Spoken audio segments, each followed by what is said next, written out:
Un saludo muy cálido para toda la audiencia que nos acompaña hoy en este análisis profundo. Hola, ¿qué tal? Un gusto estar aquí con todos. Fíjate que para arrancar, quiero plantar una paradoja moderna que, bueno, es imposible de ignorar para quienes nos escuchan. Ujú. Nunca en la historia de la humanidad hemos tenido tanta fibra óptica, tanta velocidad de conexión, y sin embargo nunca ha existido un sentimiento tan generalizado de ansiedad. Totalmente. Una desconexión interna tremenda. O sea, es como tener la mejor infraestructura de red del mundo, pero sentir todo el tiempo que el servidor principal está caído. Sí, o que alguien nos desconectó el cable de repente. Exacto. Y este vacío, esta sensación crónica de estar a la deriva, que a menudo tratamos de evadir o de medicar, pues no es una falla biológica. No, para nada. Tampoco es debilidad de carácter. Es en realidad el síntoma de algo mucho más estructural. La señal de alerta de que alguien usurpó el asiento principal en nuestra propia casa. Y el diagnóstico de esta condición contemporánea parte precisamente de esa sensación de usurpación. O sea, no hay un daño inherente en la naturaleza humana, Ajá. sino que el sistema operativo está funcionando bajo una administración interna que, digamos, no es la legítima. Se opera desde la fragmentación. Y justo la misión de nuestra inmersión profunda de hoy es diseccionar la causa raíz de esta pérdida de soberanía. Así es. Para lograrlo, vamos a hacer un examen riguroso de un texto fascinante. Se titula El trono restaurado. Un gran texto. Escrito por Franklin J. Pérez G. en la Venezuela del año 2026. Queremos comprender los mecanismos detrás de esta usurpación y la tecnología espiritual para recuperar ese asiento. Y bueno, para enmarcar esta exploración, es vital aclarar algo desde ya. Este texto no busca debatir posturas morales, no funciona como un manual de buena conducta. Claro, no es un libro de autoayuda para lidiar con el estrés. Exactamente. Representa una arquitectura ontológica. El autor nos invita a estudiar los planos de cómo está diseñada la conciencia divina, Ujú. estableciendo una distinción teológica mecánica muy fuerte entre la figura de Jehová y el concepto del verbo. Que es donde se pone interesantísimo. Sí, porque detalla cómo una estructura que llamamos el ego logró robar este trono mediante lo que el autor llama la ciencia de la resta. ¡Wow! Y explica mecánicamente cómo la figura de Jesús actúa como el protocolo que restaura esta arquitectura. Bueno, vamos a desempacar esto porque hay un vacío lógico que debemos llenar de inmediato. A ver, Si estamos hablando de que el ego usurpó el trono, pues primero tenemos que mirar los planos originales del edificio. lógico. O sea, antes de esa remodelación forzada, ¿quién o qué estaba sentado en ese trono en el diseño de fábrica? Pues los planos de este reino original no describen una geografía mística. No es un paraíso físico con nubes y arpas. Claro. Son estados de conciencia puramente operativos.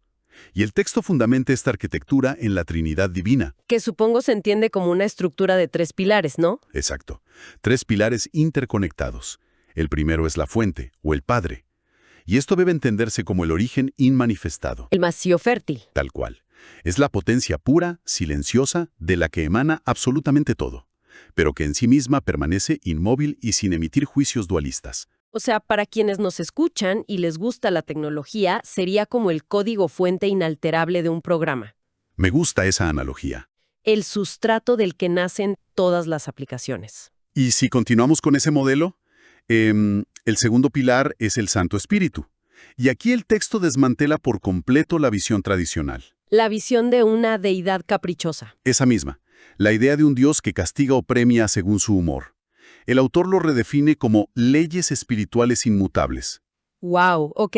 Es la neutralidad santa, lo que conceptualiza como el blanco absoluto. O sea, leyes que operan con objetividad. Con la misma objetividad ineludible que la gravedad o la termodinámica.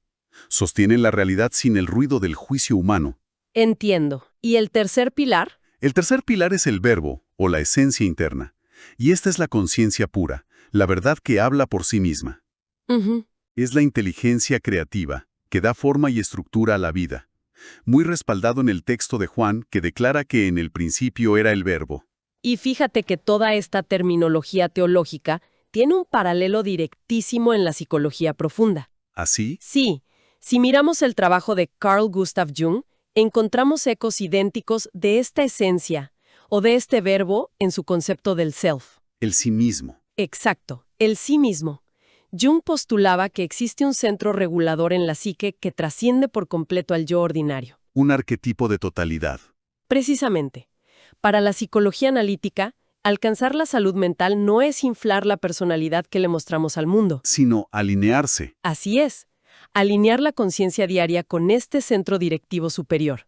O sea, el verbo sería este self en plena operación. Y el cruce entre la arquitectura de Jung y el texto de Pérez G es brillante, porque expone la raíz del problema. Claro. Si ese self, ese verbo, era el centro regulador natural, pues la fractura ocurre cuando la mente humana despierta una autoconciencia inmadura. ¿Y qué hace la mente en ese momento? Comienza a ejercer una función que parece inofensiva: analizar. Ouch. Sí, porque la naturaleza mecánica del análisis es separar. Para que un biólogo entienda una rana, Tiene que diseccionarla. exacto, dividirla en partes. Y la mente hizo exactamente lo mismo con la realidad. Dividió al sujeto del objeto, Al bien del mal. al yo del otro. En ese preciso instante de fragmentación, al contemplarse a sí misma como una entidad separada de la fuente, cobró vida el ego. Qué fuerte. Y ojo, el ego no es un demonio rojo con cuernos de película. No. Es simplemente la conciencia profundamente identificada con la ilusión de que está separada del resto del universo. Me encanta cómo lo plantea. A ver, imaginemos la conciencia humana como la sede corporativa de una inmensa multinacional. A ver, sigamos con la empresa. La oficina del director ejecutivo, o sea, el trono, le pertenece legítimamente al verbo, Al CEO natural, que ve la empresa como un ecosistema completo, pero un día el sistema general se distrae haciendo microgestión, analizando compulsivamente las hojas de cálculo, dividiendo departamentos para entenderlos mejor. Sí. Y en medio de esa visión de túnel, un gerente intermedio sumamente paranoico, obsesionado con las métricas a corto plazo y convencido de que los demás departamentos son el enemigo, Entra a la oficina del CEO. cierra la puerta con seguro y usurpa la silla. Qué buena imagen. Y a partir de ese momento, este gerente gobierna desde el terror a ser descubierto y empieza a implementar sistemas de seguridad exagerados. Que es lo que el texto llama máscaras defensivas. Exacto. Porque claro, la primera orden de un usurpador es asegurar el perímetro. Cambiar las cerraduras. Definitivamente. Esas máscaras que fabrica el gerente intermedio para proteger su falsa narrativa de separación son precisamente lo que simbólicamente se llaman demonios. Entonces no son entidades invasoras. Para nada. Son identidades fragmentadas de la propia psique. Fuerzas defensivas autónomas que distorsionan la realidad. ¡Wow! Desde la arrogancia extrema hasta el victimismo crónico. Son escudos para que nadie note que el trono fue robado. O sea que estar endemoniado bajo esta óptica es, digamos, perder el centro frente a estas subrutinas defensivas. Tal cual, el gerente intermedio vive aterrorizado de que la verdad retorne y desmantele su soberanía. Pero a ver, tengo que hacer de abogada del diablo aquí. ¿Adelante? Me cuesta creer que el ego sea pura supervivencia y paranoia, porque, si observamos el mundo, conocemos a personas con egos colosales. Narcisistas de manual. Sí, pero que sin embargo donan millones a la caridad o construyen alas enteras de hospitales. Si este gerente usurpador solo busca mantener su propia silla, ¿cómo encaja la filantropía y el bien en un sistema basado en el miedo? Es que el mecanismo detrás de esa aparente contradicción es lo que sostiene al ego moderno. ¿Cómo así? El texto de Pérez argumenta que el ego se ve absolutamente obligado a gestionar el bien. Obligado. Sí, porque la vida misma, el flujo natural del universo, es expansiva y benévola. Y como el ego opera dentro de esa vida, si intentara erradicar el bien por completo, colapsaría. Su propio reino se desmoronaría. Por lo tanto, el gerente intermedio patrocina el bien, pero de una forma velada. Condicionada. Y estrictamente transaccional. Supedita la bondad a sus necesidades. Tipo, financio este hospital para que mi nombre quede en la fachada. O ayudo en esta crisis para garantizar lealtad futura. Exactamente.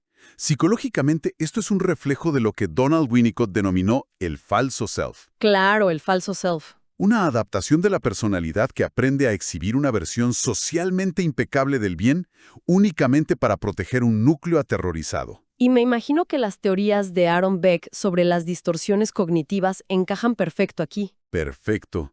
porque explican cómo el pensamiento dicotómico del ego clasifica las buenas acciones no por su valor real, sino por su utilidad táctica. para mantener el control de la narrativa. Si el gerente permitiera que el bien fluyera de forma silenciosa y pura, su ilusión de superioridad se disolvería en el acto. Queda clarísimo. El ego gestiona el bien como una campaña de relaciones públicas brillante. Sí, para tranquilizar a la junta directiva.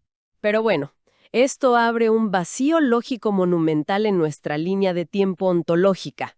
A ver, Si el gerente intermedio se atrincheró en la oficina principal y pasó milenios dictando políticas transaccionales, ¿dónde estaba la verdadera autoridad divina? esa es la gran pregunta. Pareciera que hubo una ausencia de liderazgo enorme que permitió toda esta usurpación en primer lugar. Y esa es justo la distinción teológica, donde el análisis de este texto resulta más disruptivo.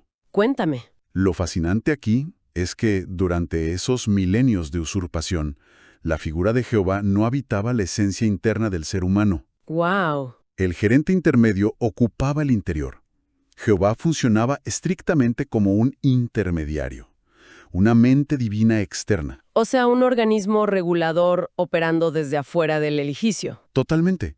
La estructura humana requería ese organismo externo porque la humanidad estaba tan subyugada por el análisis fragmentado del ego. Que no podía con el cargo. Exacto, carecía de la madurez de hardware necesaria para ejecutar el software del verbo en su interior. Tiene mucho sentido. En el libro del Éxodo, Jehová se presenta como el Yo Soy, estableciéndose como un administrador que dicta la ley y el orden desde una distancia prudencial, Un puente pedagógico. indispensable para evitar que la civilización colapsara. Fíjate que entonces, ¿qué significa todo esto a nivel cultural? Nos permite reinterpretar por completo uno de los pilares de la antigüedad. Proverbios 1:7. Exactamente, que reza, el principio de la sabiduría es el temor de Jehová.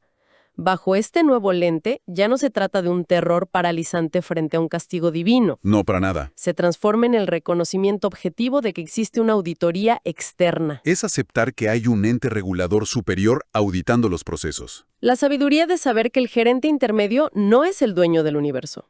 Así es. Sin embargo, depender de una ley escrita en piedra y administrada desde el exterior conlleva una vulnerabilidad sistémica gigantesca. Los resquicios legales. Claro, una normativa externa siempre deja lagunas, y el ego humano es experto en encontrar esas lagunas. Totalmente experto. Puede cumplir con la letra de la ley por puro miedo a la multa, digamos, mientras que en el fondo su naturaleza paranoica permanece intacta. El sistema no estaba transformando a la persona. Solo estaba conteniendo el daño. Requería urgentemente una actualización hacia el interior. Y la necesidad lógica de esa actualización interna es el núcleo del texto. La autoridad tenía que mudarse hacia adentro. Este es el propósito mecánico de la restauración del reino a través de la figura histórica de Jesús. El despliegue del nuevo sistema operativo. Y la genialidad es que no opera mediante la fuerza bruta. No es una invasión militar para derrocar al ego. Sino una vinculación transformadora. Exacto. Pensemos en Jesús no solo en términos teológicos, sino como una API en el mundo del software. Una interfaz de programación de aplicaciones. Eso mismo. Cuando declara, yo soy la puerta, está definiendo su función como el canal de integración. ¡Wow! ¡Qué perspectiva! Él es la interfaz que permitió que el código fuente de las leyes externas fuera descargado y ejecutado directamente en el hardware de la mente humana. El concepto de Emmanuel, Dios con nosotros, pero ya no como una frase bonita, sino a nivel operativo. Operativo 100%. La jurisdicción migra del tribunal exterior al centro de la conciencia, cumpliendo la profecía de Jeremías sobre escribir la ley en la mente y el corazón. Y esto elimina de tajo la táctica principal del ego. La ignorancia plausible. Claro, con los 10 mandamientos escritos en piedra, el gerente intermedio siempre podía alegar ambigüedad Decir que el PDF de las reglas era confuso. o que no lo leyó completo.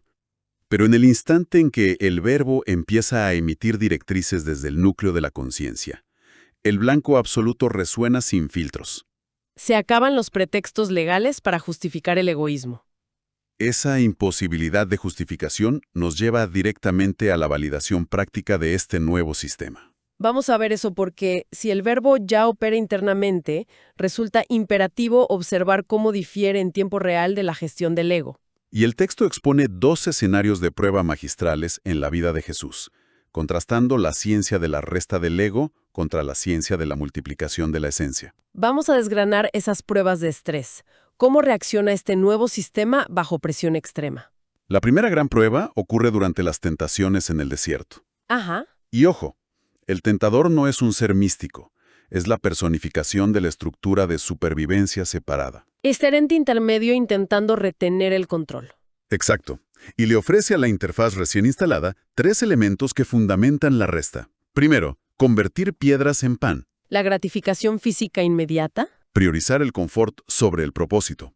Segundo, le insta a saltar del templo, la validación espectacular, porque el ego necesita aplausos. Y tercero, le ofrece los reinos del mundo. La dominación política y el control jerárquico. O sea, el manual corporativo completo del gerente paranoico. Acumular bienes, materiales, volverse viral y obtener el monopolio absoluto. Tal cual. Y lo revelador no es el ataque, es la respuesta. La interfaz no inicia un debate, no se defiende. Utiliza autodistanciamiento. Exactamente. La técnica que Viktor Frankl formalizaría en la logoterapia. Crea un espacio vital entre el estímulo y la respuesta. Observa la rabieta del ego sin identificarse con ella. Y al operar estrictamente desde la esencia, subordina al usurpador sin disparar un solo argumento. Lo asfixia al negarle atención. La segunda prueba traslada esta dinámica a lo colectivo. El evento de los panes y los peces. Me encanta esta parte. Aquí se ve la mecánica económica de ambos sistemas. La operativa del ego se basa inexorablemente en la resta y la división. Porque los discípulos, ejecutando el viejo software, dicen, somos demasiados, despídelos. Su cálculo asume que si comparten lo poco que hay, se quedarán sin nada. Mientras que la esencia opera con suma y multiplicación. Al conectar los recursos con la fuente inagotable, se genera un excedente masivo. Y para que quienes nos escuchan visualicen esta diferencia operativa, resulta súper útil contrastarla con la tecnología moderna. A ver. La lógica del ego funciona exactamente igual que la memoria RAM de una computadora. Es un recurso altamente competitivo y de suma cero. Si un programa acapara toda la memoria RAM, los demás colapsan. Hay que dividir para evitar la escasez. Exacto. Lo que yo consumo, tú no puedes consumirlo. Pero, por el contrario, la ciencia de la esencia opera como un código abierto en Internet. Un open source. Eso mismo. Si alguien desarrolla un programa de código abierto y lo comparte con miles de usuarios, no se queda sin su propia copia. Claro, no se resta. De hecho, a medida que más personas lo descargan y lo modifican, el código se vuelve infinitamente más robusto. Entregarlo no agota el recurso. Lo multiplica. Es una analogía perfecta.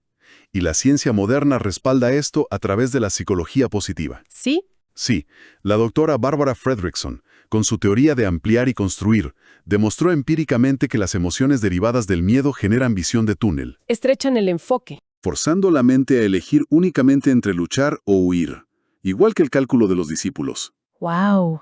En contraste, las emociones originadas en la esencia, como la empatía y la conexión profunda, amplían la capacidad perceptiva del cerebro, permitiendo descubrir soluciones creativas. literalmente multiplicando los recursos psicológicos y materiales. Bueno, si los datos respaldan que este sistema operativo de código abierto es superior, menos propenso al colapso y genera expansión real, la pregunta definitiva se impone. ¿Cómo hace cualquier persona en su cotidianidad para descargar y formalizar esta nueva jurisdicción? Ahí entramos al proceso. Porque si no es un pase mágico ni un mantra de pensamiento positivo, ¿cuál es el mecanismo legal? El rigor de este texto es increíble porque detalla este proceso como jurisprudencia espiritual estricta. Instalar la nueva autoridad requiere un pacto legal explícito. Con pasos ineludibles. Sí, el primer movimiento procesal es la confesión, anclada en el texto de Romanos 10:9. Reconocimiento verbal. Consciente. La mecánica detrás de esto radica en que el ego fundamenta su mandato en el consentimiento implícito y el silencio. Ah, qué interesante. Al verbalizar la deposición del gerente intermedio, se genera una ruptura contractual irrevocable. Reconocer a Jesús como Señor es la terminología jurídica para transferir la autoridad absoluta. Es, digamos, presentarle formalmente la carta de despido al gerente usurpador y devolverle las llaves de la oficina al CEO legítimo. Tal cual. Y el segundo acto legal es el bautismo en agua, codificado en Hechos 2:38. Que no es solo un rito simbólico. No, es el acto jurídico de formatear el disco duro. ¡Guau! Formatear el disco. Todos los archivos temporales, las métricas corruptas y las infracciones acumuladas durante la administración del ego son borrados del registro, Un reinicio de fábrica. para que el nuevo sistema inicie con un historial limpio. Y al ejecutar este protocolo, el individuo adquiere la protección del Santo Espíritu. Que funciona como el firewall. Exactamente.